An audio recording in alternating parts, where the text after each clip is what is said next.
দর্শক আসসালামু আলাইকুম, আমি সৈয়দ মিসবাহ যুক্ত হয়েছি মৌলভীবাজারের কুলাউড়া উপজেলা থেকে দৈনিক গণকণ্ঠ মাল্টিমিডিয়া। আপনারা দেখতে পাচ্ছেন আমি এই মুহূর্তে অবস্থান করছি কুলাউড়া উপজেলার সহকারী রিটার্নিং কর্মকর্তার কার্যালয়ের সামনে থেকে, এবং আপনারা দেখতে পাচ্ছেন যে আমার পিছনে কৃষি অফিস থেকে কিন্তু এখানে কুলাউড়ার যে 103টি ভোট কেন্দ্র রয়েছে সেই 103টি ভোট কেন্দ্রে ব্যালট বক্স সহ যাবতীয় নির্বাচনী সরঞ্জাম চলে যাচ্ছে প্রতিটি ভোট কেন্দ্রে। এবং আমরা লক্ষ্য করছি যে বিপুল সংখ্যক গ্রাম পুলিশ, আনসার, ভিটিপি পুলিশ সহ এফডির কর্মকর্তারাও কিন্তু এখানে উপস্থিত রয়েছেন, এবং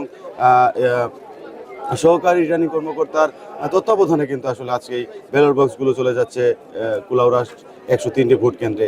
এর আগে আমরা দেখেছি কুলাউড়া থানা পুলিশ এবং নির্বাচনে আইন শৃঙ্খলা রক্ষাকারী বাহিনীর তৎপরতা খুবই লক্ষণীয় ছিল আজকে শহরে, এবং কুলাউড়া ডাকবাংলো মাঠে আমরা দেখেছি যে সেখানে আনসার, ভিটিপি এবং পুলিশ সদস্যরা জড়ো হয়েছেন, এবং সেখান থেকে কিন্তু নির্বাচনের সরঞ্জাম নিতে সবাই চলে আসছেন সহকারী রিটার্নিং কর্মকর্তার কার্যালয়ে। সেখান থেকে কিন্তু আশা করা যাচ্ছে 103টি ভোট কেন্দ্রে নির্বাচনের যাবতীয় সরঞ্জাম পৌঁছে যাবে।